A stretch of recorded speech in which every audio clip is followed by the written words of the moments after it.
మంచిర్యాల జిల్లాలో తవక్కల్ గ్రూప్స్ స్థాపించి ఎందరో విద్యార్థులను ఉత్తమ పౌరులుగా తీర్చిదిద్దిన చైర్మన్ అజిత్ జన్మదిన వేడుకలు పాఠశాల ఉపాధ్యాయులు అభిమానులు ఘనంగా నిర్వహించారు. ఈ సందర్భంగా రక్తదాన శిబిరాన్ని ఏర్పాటు చేసి రక్తదానం చేశారు అభిమానులు. ఈ సందర్భంగా అజిత్తో కేక్ కట్ చేయించి శుభాకాంక్షలు తెలిపారు. అజిత్ మాట్లాడుతూ విద్యా సంస్థల ద్వారా నిరుపేదలకు ఉచితంగా విద్యను అందించడంతో పాటు ఎన్నో సామాజిక సేవలను చేస్తున్నానని తెలిపారు.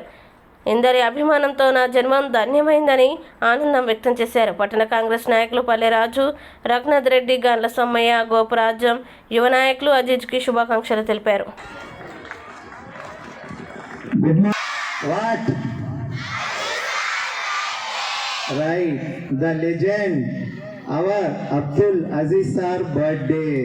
తెలంగాణకు ఎంతో దూరమైన ప్రాంతంలో పుట్టి తన విద్యాభ్యాసం మొత్తం కూడా అదే జిల్లాలో అభ్యసించి కంచెలుగా ఎస్ఐ సిఐ క్యాడర్కు ఎదిగి అనుకోని పరిస్థితులలో తప్పనిసరి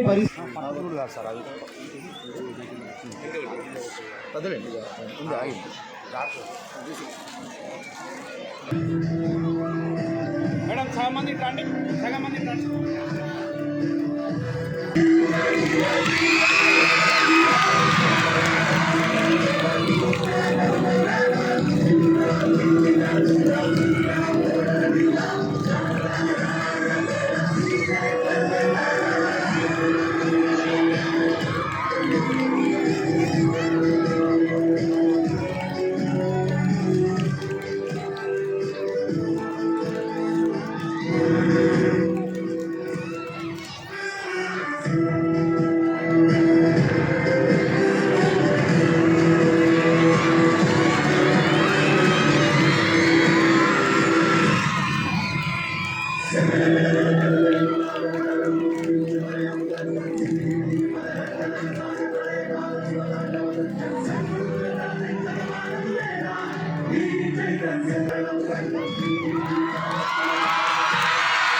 My dear children, if you want to achieve anything in your life, you have to fix your goal today itself.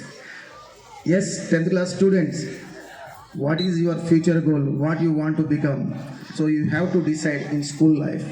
When I was studying in school life, in college and degree, when I joined in CRPF, so I served 12 years to our nation. I have learned so many things there. So my soldiers, my commanders and my teachers, this society has given a lot of education to me. Till now, I am learning as a student from this society. So every time we have to learn so many new things. So in our life, always we are a student only. So we don't have anything beyond God.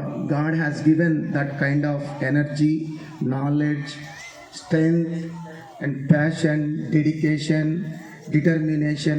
So ఇటువంటి ఎన్నో విలువైన మాటలు ఈ సమాజం మనకు నేర్పుతూ ఉంటుంది. So జీవితంలో ఏదైనా సాధించాలి అంటే ఇందాకనే చెప్పారు, when I came to Ramakrishnapur, నాకు అసలు స్కూల్ ఏ విధంగా నడపాలి, స్కూల్ టైం టేబుల్ తయారు చేయడం కూడా నాకు తెలియదు. ఫస్ట్ టైం స్కూల్ యొక్క టైం టేబుల్ తయారు చేయడానికి నేను 2000లో మా దగ్గర మా అన్నకు చాలా ఆప్తుడు ఎబ్నైజర్ ఆరోగ్య కారణాల వల్ల దాదాపు నేను వచ్చిన తర్వాత కూడా ఒక 23-24 సంవత్సరాలు నాతో కలిసి జర్నీ చేయడం జరిగింది. సో ఎబ్నైజర్ని తీసుకొని ఎబ్నైజర్ ఈ టైం టేబుల్ తయారు చేయని చెప్పినప్పుడు ఎబ్నైజర్ నాకు అన్నాడు, ఎప్పుడు కూడా సార్ పనులు సారే చేసేవాళ్ళు, మాకు ఎప్పుడు అవకాశం ఇవ్వలేదు సార్, ఈ టైం టేబుల్ తయారు చేయడం కూడా నాకు తెలియదు.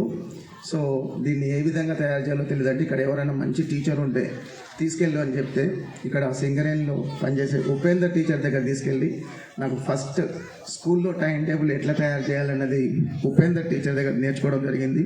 ఇప్పుడు ఉపేందర్ కరీంనగర్లో రిటైర్మెంట్ తర్వాత మంచిగా ఉంటున్నాడు. సో ప్రతి చిన్న విషయం నేర్చుకోవాలనే ఆలోచన తపన ఉంటే మనం ఏదైనా నేర్చుకోవచ్చు. ఆ టైం టేబుల్ ఒక్కటే నేను స్కూల్ నడిపే విధానంలో ఏ విధంగా తయారు చేయాలి, టీచర్ల పేర్లు ఏ విధంగా రాయాలి, టైం టేబుల్ ఎట్లా తయారు చేయాలన్నది స్కూల్లో నేర్చుకున్న తర్వాత ఈ విషయం ఎందుకు చెప్తున్నానంటే నేను స్కూల్ నడపడానికి వచ్చినప్పుడు ఇదే రామకృష్ణాపూర్లో ఒక్కొక్క స్కూల్లో 2000, 2500 మంది, 1800 మంది, 1600 మంది, ఈ విధంగా దాదాపు 22 నుంచి 25 స్కూల్స్ మాకంటే దాదాపు అన్ని స్కూళ్ళు ఎక్కువ స్ట్రెంగ్త్తో ఉండేది. కేవలం ఇంగ్లీష్ మీడియంలో 99 మంది విద్యార్థులు, కేవలం 99 మంది విద్యార్థులను తీసుకొని తెలుగు మీడియంలో ఒక 200 మంది, 240 మంది విద్యార్థులు తీసుకొని తెలుగు మీడియంకి రాబోయే రోజుల్లో ఫ్యూచర్ లేదని ఓన్లీ ఇంగ్లీష్ మీడియంని 99 మంది విద్యార్థుల్ని పట్టుకొని ఇవాళ నేను 2000 మంది విద్యార్థులకు 4 ఇన్స్టిట్యూషన్స్ నడుపుతున్నానంటే అది ఈ సమాజం నా మీద పెట్టిన నమ్మకం. నేను ఆ నమ్మకంతో గత 25 సంవత్సరాల నుంచి నన్ను ఎంతోమంది అవహేళన చేసిన వాళ్ళు ఉన్నారు, నవ్విన వాళ్ళు ఉన్నారు. సో ఇతని వల్ల ఏమవుద్ది, వీళ్ళ అన్ననే చేయలేదు, ఇతను ఎక్కడో పోలీస్ డిపార్ట్మెంట్లో పనిచేసి వచ్చి